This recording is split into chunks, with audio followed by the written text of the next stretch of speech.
ہوا ایسے کہ بیچ راستے میں امام علی مقام نے پڑاؤ کیا ہے، خیمہ ڈالا ہے، تو کوئی گھوڑ سوار دوڑتے ہوئے آ رہے تھے، لیکن ان کے چہرے لٹکے ہوئے تھے، بدن جھول رہے تھے۔ امام حسین نے دیکھا کہ اتنا بڑا لشکر آ رہا ہے، تو لشکر کو دیکھا امام حسین نے اپنے لوگوں سے کہا کہ اس لشکر کو روکو، کیا بات ہے پوچھ لو۔ کوئی گئے اور جا کر کے پوچھا کہ کیا بات ہے، کہا بہت دور سے چلے آ رہے ہیں، پیاس اور بھوک نے ہمیں ادمرا کر دیا ہے۔ یہ خبر امام حسین کو پلی تو امام علی مقام نے اپنے خیموں میں جتنا پانی تھا سب لے کر کے حاضر آئے۔ حر بن یزید کو آ کر پانی پلایا، اس نے آنکھیں کھولی اور اس کے بعد ان لشکریوں کو پانی پلایا۔ امام حسین نے پوچھا کہ کیا مقصد، کس لیے آئے ہو؟ وہ جانتے نہیں تھے امام علی مقام کو۔ کہا سنا ہے ہم نے یزید کے خلاف حسین ابن علی بغاوت کر کے نکلے ہیں، اور ہمیں حکم دیا گیا ہے کہ ان کو راستے ہی سے گرفتار کر کے لے آئے۔ تو اس میں حر بن یزید نے پوچھا کہ کون ہے تم میں حسین؟ بڑا بھاری مشکیزہ اٹھا کر کے وہ لشکریوں کو پانی پلا رہے تھے۔ کسی نے کہا یہی حسین ابن علی ہیں جس نے تجھے پانی پلایا۔ وہ پانی پلا رہے تھے کس لشکر کو؟ اس یزید کے لشکر کو جو گرفتار کرنے کے لیے آیا ہے۔ یہ ہے شان اہل بیت، چاہے پہچان کا ہو کہ بنا پہچان والا ہو، اسے پہلے پانی پلایا جائے۔ اسی لیے تو آج محرم میں ہم ہر جگہ سبیلیں لگاتے ہیں، کثرت سے پانی پلاتے ہیں۔ ہر کسی مذہب سے تعلق رکھنے والا پانی پی کر کے جائے، کم از کم ہمارے ہاتھوں سے شربت پی کر کے جائے۔ یہ سبیلیں اور شربت جو ہم لگاتے ہیں اسی محبت میں۔ بعض لوگ کہتے ہیں امام حسین تو پیاسے چلے گئے اور تم پانی پیتے ہو۔ میرے عزیزوں، وہ پیاسے رہ گئے لیکن کسی دوسرے کو پیاسا دیکھنا نہیں چاہتے تھے۔ امام علی مقام کی یہ شان تھی، انہیں زیادہ عزیز تھا لوگوں کو پانی پلانا، کیونکہ خاندان بنی ہاشم کا تعلق ایسے کام سے تھا کہ حاجی جب حج کے لیے آتے تھے سال بھر میں، یہی بنی ہاشم، یہی قبیلہ پورے حاجیوں کو زمزم کا پانی پلانے کے لیے مقرر تھا۔ تو پانی پلانا تو ان کی خاندانی روایت تھی۔ حسین ابن علی رضی اللہ تعالیٰ عنہ نے حر بن یزید سے کہا کہ تم کس لیے آئے ہو؟ کہا ہم آپ کو گرفتار کرنے آئے ہیں، آپ نے خروج کیا ہے امیر المومنین کے خلاف، یزید کے خلاف، آپ نے بغاوت کی ہے، اس لیے ہم آپ کو گرفتار کرنے آئے ہیں۔ حضرت امام حسین رضی اللہ تعالیٰ عنہ نے کہا تو مجھے گرفتار کرے گا؟ اور اس کے بعد اس کی باتوں کا خیال نہیں کیا، آگے چل پڑے، اور اس کے بعد اپنے قافلے والوں سے کہا کہ خیمے اٹھاؤ اور چل پڑو۔ اس کی بات کی طرف توجہ ہی نہیں تھی، اس نے پھر للکارتے ہوئے پیچھے کی طرف بڑھا اور امام علی مقام سے کہا رک جائیں، ہمارے ساتھ آپ کو چلنا پڑے گا۔ امام حسین نے کہا ثقلت کا امک، تیری ماں تجھ پر روئے۔ یہ جملہ عرب میں کہا جاتا ہے، کسی کے موت کی بات کہی جانی ہو، تیری ماں تجھ پر روئے، کیا تو مجھے گرفتار کرے گا؟ حر بن یزید نے پلٹ کر کے ایک جملہ کہا، اے حسین، عرب کا کوئی دوسرا آدمی یہ جملہ کہتا تو میں ضرور اسے جواب دیتا، لیکن تمہاری ماں کو میں کیسے کہوں کہ تم فاطمہ کے بیٹے ہو؟ اسے اتنی خبر تو تھی کہ زہرا کا بیٹا ہے، اور اس نے گالی نہیں دی امام علی مقام کو۔ امام حسین نے وہیں سے یہ دیکھا کہ یہ زہرا کا چاہنے والا ہے، یہ فاطمہ سے محبت تو کرتا ہے۔ بہرحال اس قافلے کو آگے بڑھایا جاتا رہا، یہاں تک کہ حر بن یزید نے آگے پہنچ کر کے پھر قافلے کو روکا۔ امام حسین نے کہا کہ تم آخر چاہتے کیا ہو؟ کہا اے حسین ابن علی، میں آپ سے جنگ نہیں چاہتا، لیکن میں اپنے امیر کی اطاعت کرتا ہوں، میں اپنے حاکم کی، خلیفہ کی اطاعت ضرور کروں گا۔ تو بعد میں بات ایسے اتفاق پائی کہ اس نے کہا، حر بن یزید نے، ایک کام کریں آپ، کوئی ایسا راستہ لے لیں جو مدینے بھی نہیں جاتا ہو، کوفہ بھی نہیں جاتا ہو، کوئی دوسرا راستہ آپ اختیار کر لیں تاکہ میں اپنے امیر کی خلاف ورزی کرنے سے بچ جاؤں، نافرمانی کرنے سے بچ جاؤں۔ امام حسین نے اس کے مشورے کو قبول کیا اور بیچ کا ایک راستہ لے لیا جو نہ کوفہ کی طرف جاتا تھا نہ مدینے کی طرف. یہ راستہ چل پڑا. کافی دور آنے کے بعد حر بن یزید نے کہا اب یہاں پر روک لیجئے، دریائے فرات قریب ہے، پانی وغیرہ آپ کو بھی ملے گا، ہمیں بھی مل جائے گا، روک دیں آپ یہاں پر. تو امام حسین نے پوچھا کہ یہ کون سی جگہ ہے، یہ کون سا علاقہ ہے؟ تو حر بن یزید نے کہا ہادا مقام کربلا، اس جگہ کو کربلا کہا جاتا ہے. امام حسین نے کہا ہاذا مناخ رکابنا ومحط رجالنا رحالنا ومقتل رجالنا، یہی وہ جگہ ہے جہاں ہماری اونٹنیاں اتریں گی، ہمارے سوار یہاں اتریں گے، اور یہی وہ جگہ ہے جس کے متعلق میں نے سنا ہے کہ ہمارے جوانوں کی قتل گاہ ہے. آپ رک گئے. دریائے فرات کے بالکل پاس میں خیمے لگائے گئے. حر بن یزید، شام کا وقت ہوتا ہے، امام علی مقام نے جب اذان دی اور نماز کی تیاری کی، اس سے پوچھا تم اپنی الگ جماعت بناؤ گے یا ہمارے ساتھ نماز پڑھو گے؟ حر بن یزید نے کہا اگر حسین ابن علی امامت کر رہے ہوں تو مجھے امامت کا حق کیسے ہے؟ میں آپ کے پیچھے نماز پڑھوں. نماز ان کے پیچھے پڑھا. لشکر لے کر کے آیا ہے، مخالفت میں گرفتار کرنے کے لیے آیا ہے، اور نماز انہی کے پیچھے پڑھ رہا ہے. امام علی مقام کے پیچھے نماز ادا کیا. اس کے بعد امام حسین ابن علی رضی اللہ تعالیٰ عنہ نے اس سے کہا کہ دیکھو ہم صلح کی بات کرتے ہیں، ہم امن کی بات کرتے ہیں، تم لکھ کر کے بھیجو کہ ہم جنگ نہیں چاہتے، قتل نہیں چاہتے، خون ریزی نہیں چاہتے. میں تمہارے لیے صلح کی بات پیش کرتا ہوں. اس نے حاکم کوفہ عبید اللہ ابن زیاد کے پاس خط لکھا کہ حسین لڑنا نہیں چاہتے ہیں اور ہم نے ان کا راستہ روکا ہوا ہے. خط آنے کے بعد اس کو حر بن یزید کی بات پر یقین نہیں آیا.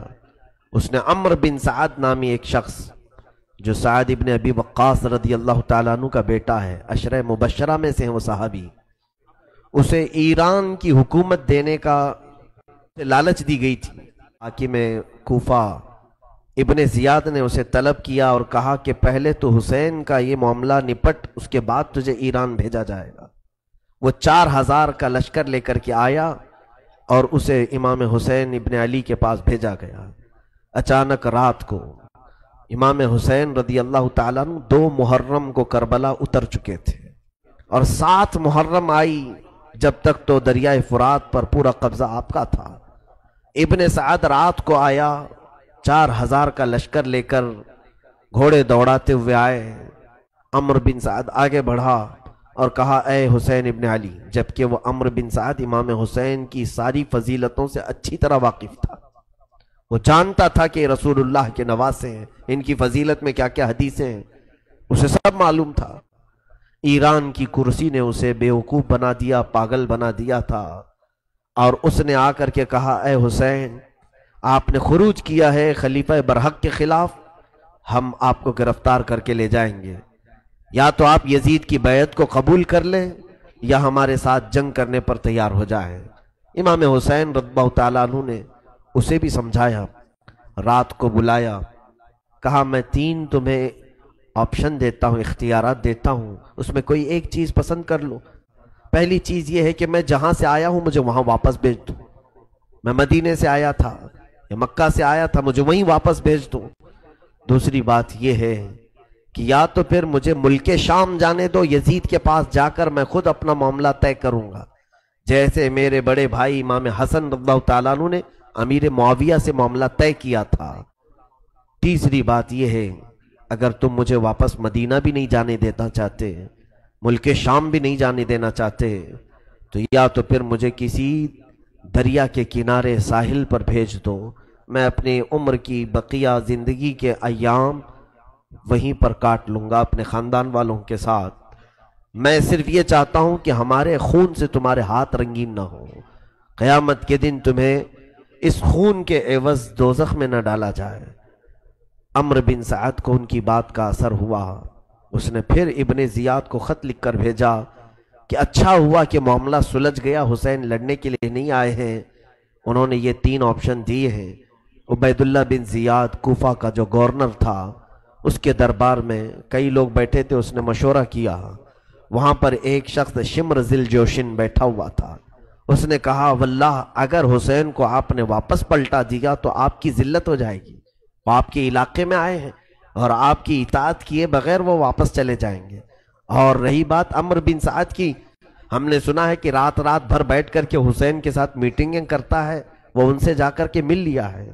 اس بدبخت ظالم نے عبیداللہ بن زیاد کے دماغ کو چڑھایا اور اس کے بعد ابن زیاد نے ایک بڑی فوج اس کے ہاتھ دے کر بھیجا کہ جاؤ کربلا میں عمرو بن سعد سے کہنا کہ حسین سے کہیں پہلے میری اطاعت کریں، حاکم کوفہ ابن زیاد کی اطاعت کریں اور سر جھکا کر ہمارے پاس آئیں، پھر ہم آپ کو یزید کے پاس بھیجیں گے، اور یا نہیں مانتے تو انہیں قتل کر دو اور ان کے جسموں کو رون دو۔ شمر ذل جوشن کو یہ پیغام دیا اور کہا عمرو بن سعد کو یہ بتا دینا، اور اگر عمرو بن سعد نہ مانے تو پہلے اس کا سر کاٹ لینا اور تم اس کی فوج کو اپنے حوالے کر اپنے تابع میں لے لینا۔ یہ شمر ذل جوشن کئی ہزار کا لشکر لے کر پھر کربلا میں پہنچا۔ یہ 9 محرم تھی۔ یہ جو کمک پہنچتی رہی فوج کی، 1000 کا لشکر لے کر حر بن یزید سب سے پہلے آیا تھا، جس نے پانی پیا امام کے ہاتھ، راستہ روکا اور ان کو کربلا پر اترنے پہ مجبور کیا۔ پھر عمرو بن سعد 4000 کا لشکر لے کر آیا، پھر شمر ذل جوشن یہ کئی ہزار کا لشکر لے کر آیا۔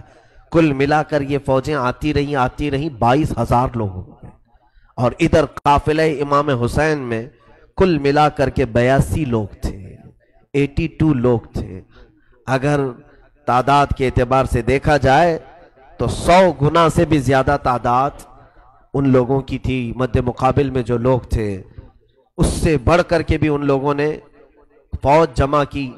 پھر شمر ذل جوشن آ کر عمرو بن سعد سے کہتا ہے یہ دیکھو حاکم بصرہ حاکم کوفہ ابن زیاد کا خط ہے، انہوں نے کہا ہے کہ تم حسین کے ساتھ مقاتلہ کرو، جنگ کرو، ان کے جسموں کو رون ڈالو، یا تو پھر وہ ابن زیاد کی اطاعت کریں اور سر جھکا کر کوفہ میں داخل ہوں، یا تو پھر تو اپنی فوج میرے حوالے کر دے، میں یہ معاملہ نپٹ لوں گا۔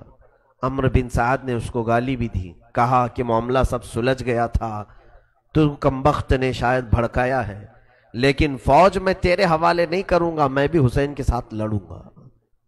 اس نے پہلے صلح کی بات کی تھی، لیکن جب اس نے دیکھا کہ حکومت میرے ہاتھ سے نکل جائے گی ایران کی جو انعام میں ملنے والی تھی، اس نے کہا کہ نہیں، میں فوج حوالے نہیں کروں گا، میں خود یہ معاملہ سر کروں گا، اس مہم کو میں ہی پورا نپٹاؤں گا۔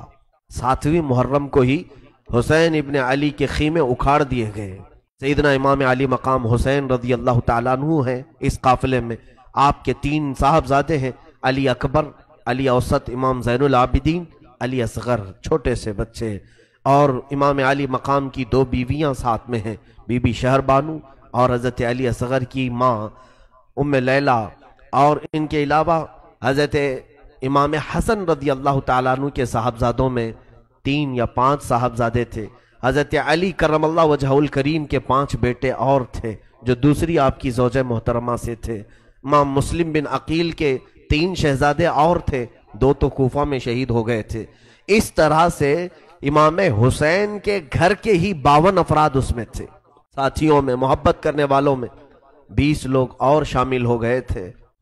امام حسین رضی اللہ تعالیٰ عنہ کے ساتھ زہیر بن قین شامل ہوا، جو کہ اہل بیت سے اس کو کوئی تعلق نہیں تھا، لیکن امام حسین نے ایک بار کیا بلایا، وہ حج کر کے واپس آ رہا تھا، اس نے ساری چیزیں ترک کر دی، اپنی بیوی کو طلاق بھی دیا راستے میں، اور کہا میں حسین ابن علی کے ساتھ جا رہا ہوں، ساری چیزیں قربان کر کے وہ ساتھ میں چل پڑا، زہیر بن قین۔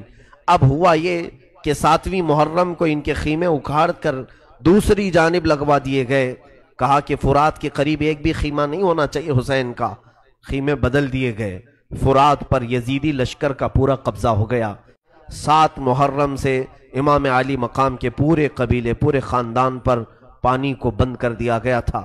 7 محرم، 8 محرم، 9 محرم، 10واں محرم بھی آ رہی ہے، یہ عاشورہ کی شب ہے۔